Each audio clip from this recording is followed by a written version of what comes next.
flash, Émilie Dez. Bonjour Émilie. Bonjour Philippe, bonjour à tous. Gérald Darmanin est attendu à Cannes où un policier a été attaqué à l'arme blanche ce matin, victime d'un coup de couteau vers 6h30. L'agent sauvé par son gilet pare-balles n'a pas été blessé. Son agresseur, inconnu des services de police et de renseignement, a été neutralisé, grièvement atteint par des tirs de riposte. La piste terroriste est envisagée, l'assaillant ayant déclaré agir au nom du prophète.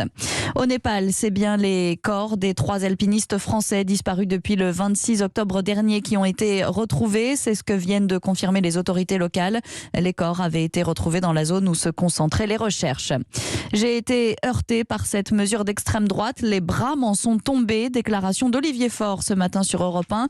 Le premier secrétaire du Parti socialiste réagissait à la proposition d'Arnaud Montebourg. L'ancien ministre et candidat à la présidentielle a annoncé vouloir bloquer les transferts d'argent privé vers les pays qui refusent de rapatrier leurs ressortissants visés par une mesure d'expulsion.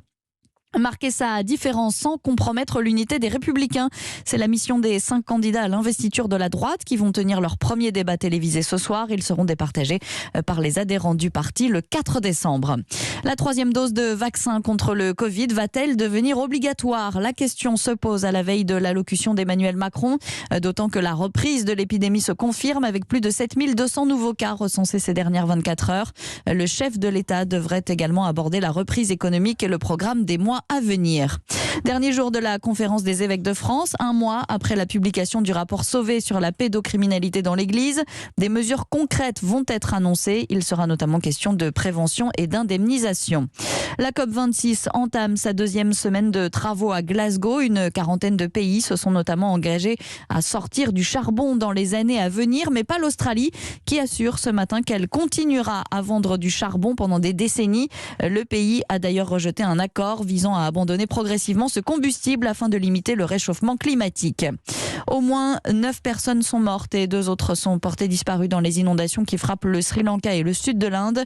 De nouvelles inondations sont à prévoir dans les jours à venir. Thomas Pesquet bientôt de retour sur Terre. Après 6 mois en orbite, le Français doit atterrir au large de la Floride la nuit prochaine si les conditions météo le permettent. Une première pour Thomas Pesquet qui avait atterri dans les steppes kazakhs avec le Soyouz en 2017. Un mot de football. Lyon a été sévèrement battu par Rennes hier soir en clôture de la 13e journée de Ligue 1. Défaite 4-1.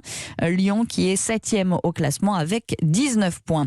Et puis les Bleus se retrouvent aujourd'hui à Clairefontaine. Un rassemblement d'une semaine pour préparer les 2 matchs à venir, samedi face au Kazakhstan et mardi 16 novembre contre la Finlande.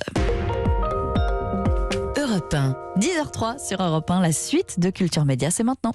Merci beaucoup Émilie Dez. On vous retrouve tout à l'heure à 11h sur Europe.